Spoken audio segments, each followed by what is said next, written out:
Unit conversions using dimensional analysis. Dimensional analysis simply means treating the units like they're numbers so that they cancel out. You know, if you have a fraction like 3 over 6, that you can say, well, 3 goes into 6 twice, so I can reduce this to 1/2.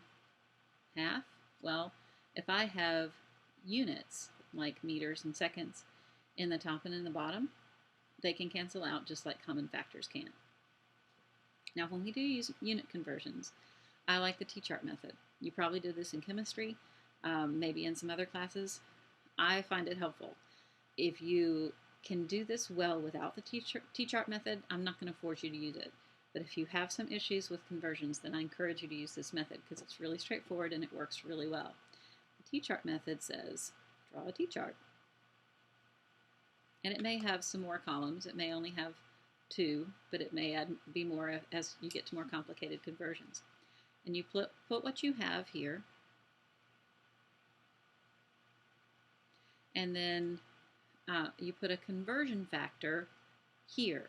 And a conversion factor is something like 1 kilometer equals 1,000 meters. You put the units that you have on the bottom here, and then they cancel out. And the units that you want, WANT, will be left. So let me show you an example of this. How many meters are in 2.5 kilometers? So I draw my T-chart, and I put 2.5 kilometers here. Well, if I don't want kilometers, then I need to put kilometers in the bottom of the right-hand side. So I'll put kilometers here. And then I need a conversion factor that helps me get from kilometers to meters. So there are 1,000 meters in 1 kilometer. 1,000 meters, and kilo means 1,000, right? So this is 1,000 meters. The value of this has to equal 1. So the top has to be the same as the bottom. 1,000 meters, 1,000 meters. Now you multiply everything that's in the top together, and if there were numbers in the bottom, we would divide by those. 2.5 times 1,000 is 2,500. Kilometers cancels with kilometers, and we're left with meters. So 2.5 kilometers is equal to 2,500 meters. Let's do something maybe a little more complicated. How many seconds are there in 1.5 years? Well, let's write down some of the conversion factors that we may need. I know that 1 minute has 60 seconds in it.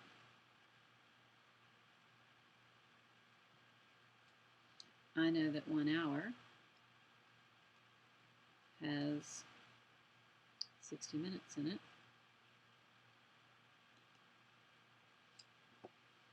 I know that 1 day, well, it's not getting any better, is it? AOI equals 24 hours. And 1 year equals 365 days. Now, if it were a leap year, it would have 366 because it would have an extra day. But a typical year has 365 days. So if we're going to do our T-chart, put what you have here. So 1.5 years.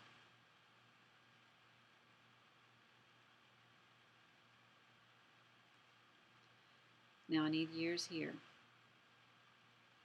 And the conversion factor that I have with years is 1 year is 365 days. So 1 year, 365 days. I'm just going to put a D for days. Am I at seconds yet? No. I need to get rid of my days. So I need a day in the bottom. I have a conversion factor that says 1 day is 24 hours. I'm going to put 1 here and 24 hours there. So you see my year will cancel with year, my day will cancel with day. Yay, I have hours. I'm not done because I don't want hours, I want seconds. So I'm going to continue, make my t-chart a little bigger. I need my hours to cancel, so I want hours in the bottom, so that hours in the top and hours in the bottom will cancel out. And I know that 1 hour is equal to 60 minutes.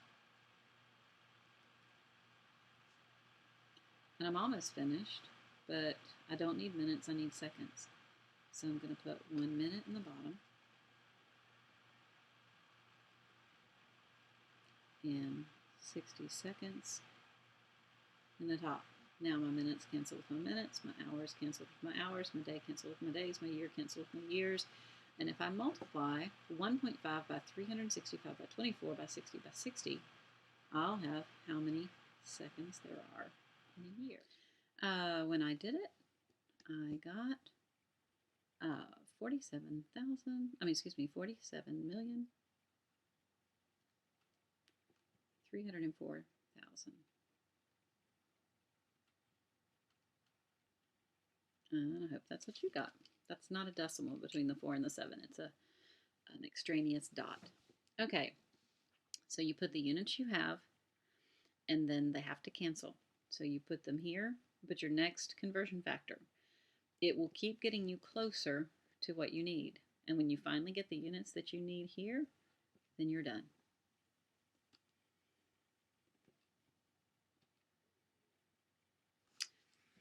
Now, these are fractional units, so it's going to be a little bit different. Convert 25 kilometers an hour to meters per second. So 25, you put the kilometers in the top,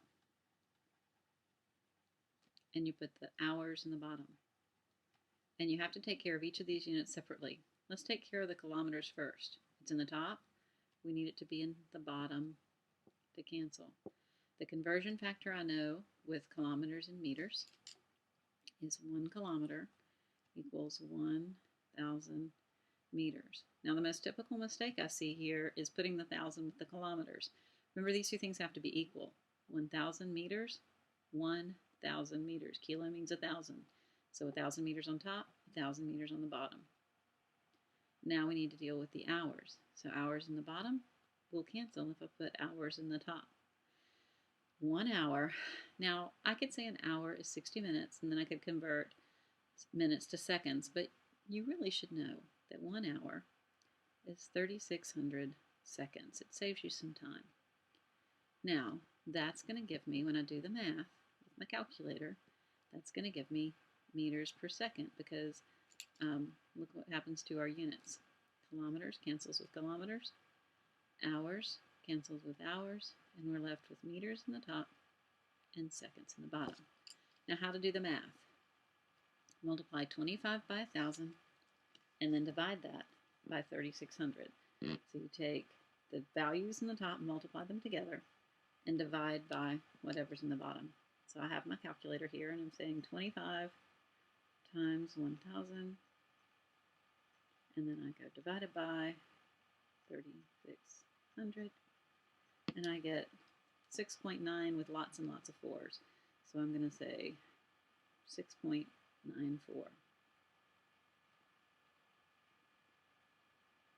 meters per second.